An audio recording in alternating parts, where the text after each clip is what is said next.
मैं आपको एक और बात बताऊं कि जो मुर्दे होते हैं ना वो कब कब इंतजार करते हैं। जी हाँ, ये सुन लें कि कुछ दिन ऐसे आते हैं कि जिसमें जो मरहुमीन होते हैं वो इंतजार करते हैं कि कब उनको इसाले सवाब होगा। सैयदी आला हज़रत इमाम अहले सुन्नत फतावा रज़विया जिल्द नंबर 9 सफ़ा 650 पर नकल फरमाते हैं कि मोमिनीन की रूहें हर शबे जुमा यानी जुमेरात की रात, रोज़े ईद, रोज़े आशूरा और शबे बारात अपने घर के बाहर आकर खड़ी रहती हैं। जिस घर से इनका इंतकाल हुआ है ना उस घर के बाहर आकर खड़ी रहती हैं और हर रूह गमनाक बुलंद आवाज से निदा करती है, ऐ मेरे घर वालों, ऐ मेरी औलाद, ऐ मेरे कराबतदारों, हमारे लिए इसाले सवाब की नीयत से सदका खैरात करके हम पर मेहरबानी करो।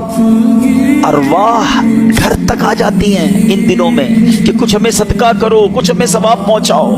कैसी औलाद है जो अपने माँ बाप को दुआओं में भूल जाती है, कैसी औलाद है जो नेकियां। अब प्रॉब्लम क्या, अब ये सारी बातों का पता है हल क्या निकलेगा कि औलाद तैयार कैसी की हमने।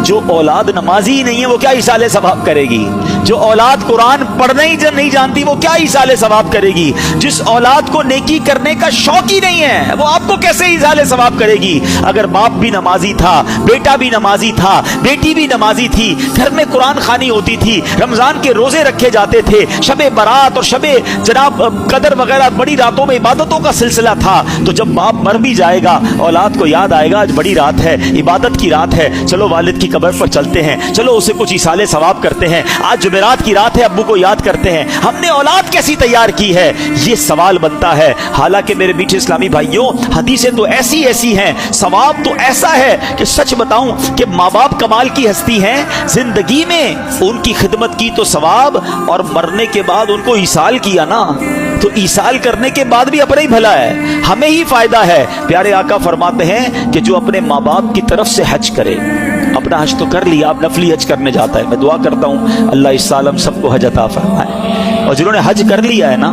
फर्ज अदा कर लिया है, अब माँ बाप के नाम का हज करना। क्यों? मेरे आका क्या फरमाते हैं, जो अपने माँ बाप के नाम का हज करे माँ बाप की तरफ से तो हज अदा हो जाएगा, हज करने वाले को मजीद 10 हज का सवाब मिलेगा।